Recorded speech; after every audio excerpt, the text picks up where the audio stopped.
been an interesting week. Chelsea, fancied by many to come out with the 3 points at Old Trafford the other night. They didn't. And Ten Hag got a much-needed win as Manchester United beat Chelsea 2-1. Chelsea play Sunday, 2 o'clock. Where are they? Goodison. Everton against Chelsea this weekend. But Simon, as they prepare to go up there, behind the scenes, we've been speaking so much this season about the new ownership, Todd Boehly, at the football club now at Chelsea, with this other gentleman who we met at a pre-season briefing, if you like, at the training ground out at Cobham, the co-owner, Big Dad Igbali. But now whispers coming through, the accuracy of which I'm not entirely convinced of, but anyway, I'll go with it, that maybe Messrs Boehly and Igbali are not as close as they once were.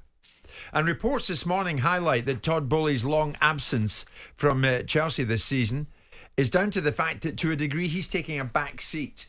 We've heard a lot from Boehly along the way.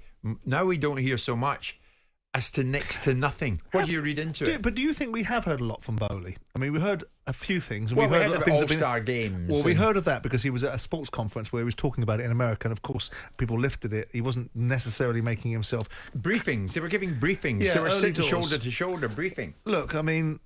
they're not making a good fist of it. People are talking. I was listening to Harry Redknapp this morning talking about the challenges that Pochettino's got to turn this into a decent side. Why? They've spent £1 billion for players, make it into a bleeding decent side. You've got good enough players around you. Whether Mudrik's worth 90 million quid or 60 million quid, he's still a player that you should be working with and improving. I don't look at Todd Boehly as being the intellectual capital behind how they're going to build a successful football team. I look at the people that he appoints in those positions to be that. In the same way that I don't suspect one scintilla of the intellectual capital in Manchester City's success is Sheikh Mansour. What is the success is Sheikh Mansour's money and how that's been deployed into making sure that the best in class are in a position to be able to influence the outcomes, aka Pep Guardiola and whoever else they've got around them, including their executive chairman.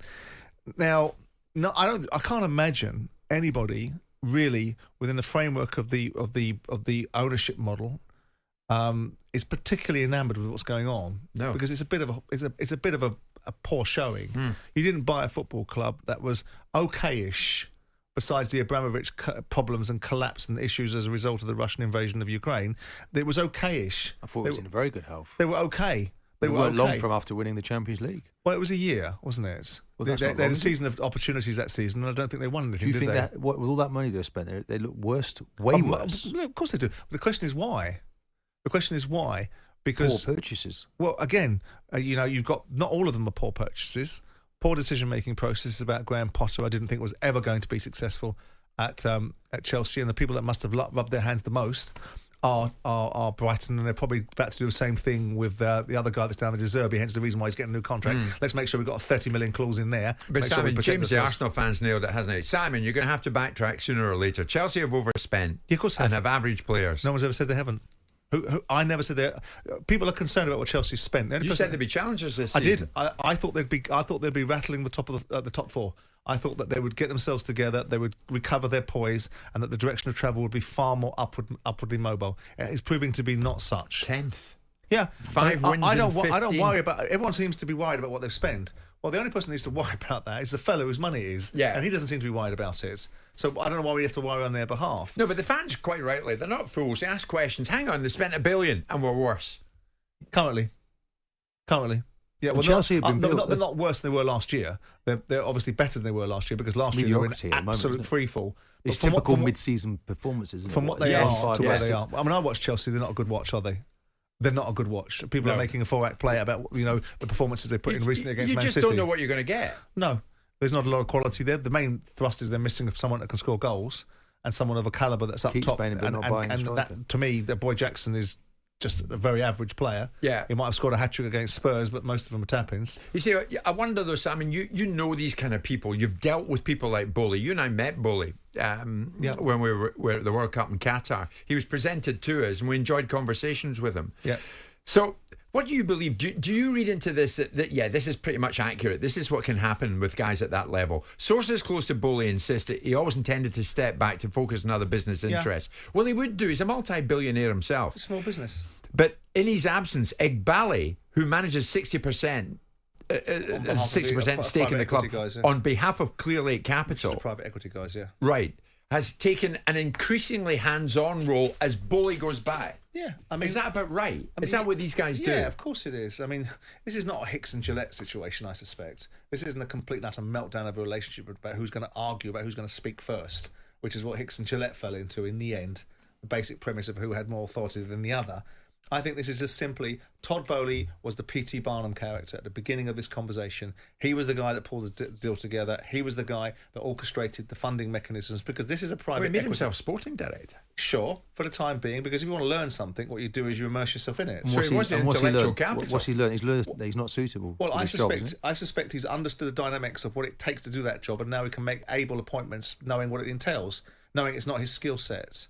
Knowing that this, okay, what did I learn? I learned that you don't do this, you don't do that, you don't do that. I know what it looks like, right? It's not my job. I'm not good enough to do it. But it's not rocket science. Todd, what do you really know about this player you're about to try and buy for 70 million? Well, not much. But we don't... Look, we don't know how much of an involvement you have in player selection. I would imagine in the same way that I was the final signatory on every single player purchase, does that mean I've sanctioned or picked or chosen? No, what it means is I've tied the deal up. It's my money. I'm doing the deal. You didn't make yourself sporting director. No, but it's a terminology that might have been inappropriately used by him. What he really did was step in. If we believe, and he might be right, none of us really know in this room. I'd be bloody surprised if it is, because it would be ludicrous. An American sports impresario that's got some involvement in American sports, suggesting he can have the eye that can supersede those in knowledge. It's so crazy. I don't believe that's been the case. But I Sammy, believe what's been the case is he's gone in there. Is it only going to get worse with the length of the deals some of these players are on? But that's a different discussion entirely. The team gets better by the very nature of how it's coached. I don't think Pochettino is good enough at this moment in time. And it's all well and good. He's quite relaxed. He seems a bit too more relaxed for me than he should be because his team isn't great. But the bottom line is that we're talking about two things. Is Fernandes a good player? Yes, he is. Should he be bought for 105 million quid? Of course he bloody shouldn't. No. Should the boy Casado from Brighton be bought at the price he was? No. Chelsea have had their pants pulled down. Yeah. And that's Souness' argument. And he's not wrong. But that's not the quantum of how much they spent. Yeah, but Simon, is not the same argument as that they've got the players that can do a job in the future. For a second, you said to me, and be honest about this, when we left that box in Qatar, watch this fella. Watch this guy, Todd Bowley. And then when we came back to this country, producer Luke and I went out to meet him in person. Yeah. And he was going to do a one-to-one chat with me, but the Chelsea people said, no, he can't just do that for you. But what he will do is a briefing for you and Luke, and we sat with him, and Luke and I both agreed, walking away from Bowley, wow, the rest better watch out here. But what I said to you contextually was, watch his understanding of the economics of what he's trying to do with Chelsea. Because what he was looking at is the value of Chelsea as a proposition in the marketplace, unanonymised data, understanding its fan base, being able to monetise his football club, because this was a private equity play. I couldn't possibly speak to what he was going to do as far as an acquisition policy and whether he was going to make a success of player acquisitions. What I did look at was somebody going, this is a different landscape of football now.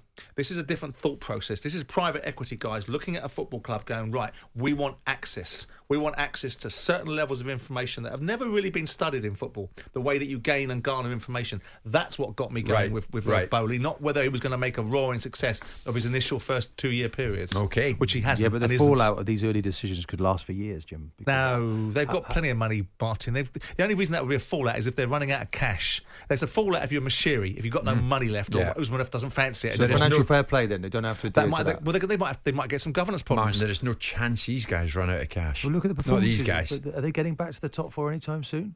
Probably not. Will they win at Everton? Maybe not. Is it hurting them economically? No one's bought a football club for £2.5 billion. Nobody. Yeah. There will be a play, and it will come to fruition. But like everything else, the Chelsea fans want their team to win. They're not bothered that much about the money. That's absolutely right. Yeah, absolutely right. Jim White and Simon Jordan. Monday to Friday mornings from 10 on AM, on DAB, via the TalkSPORT app and on your smart speaker. TalkSPORT.